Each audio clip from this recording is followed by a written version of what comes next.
Name two trigonometric functions that have a value of root 3 over 2 on the interval from 0 to 90.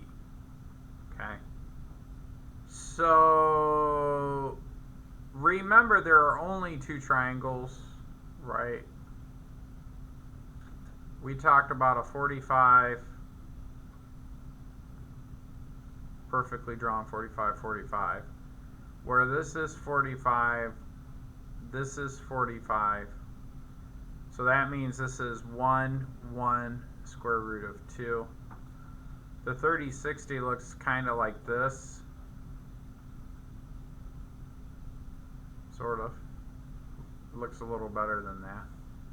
But this one is easy to remember too because the shortest side is 1, the hypotenuse is 2, and the one that's left over is the square root of 3. Now the shortest side is the 30 degrees, and then this is the 60 degrees. So this is the triangle we're interested in, right here. Because this is the only one that has the square root of 3. So we're gonna think about which one involves 3.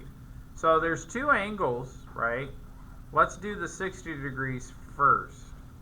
So if I focus on the 60 degree angle, right, and we'll do two little marks here. From here, this is the opposite, okay?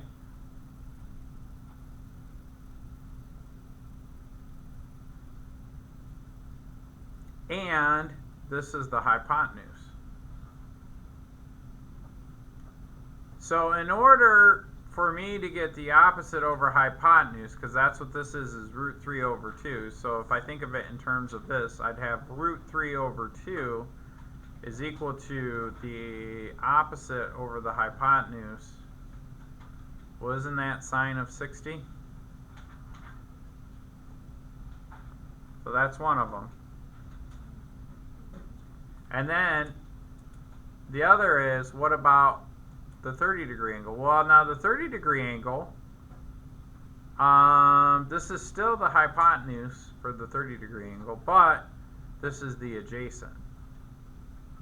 So in order to get root 3 over 2,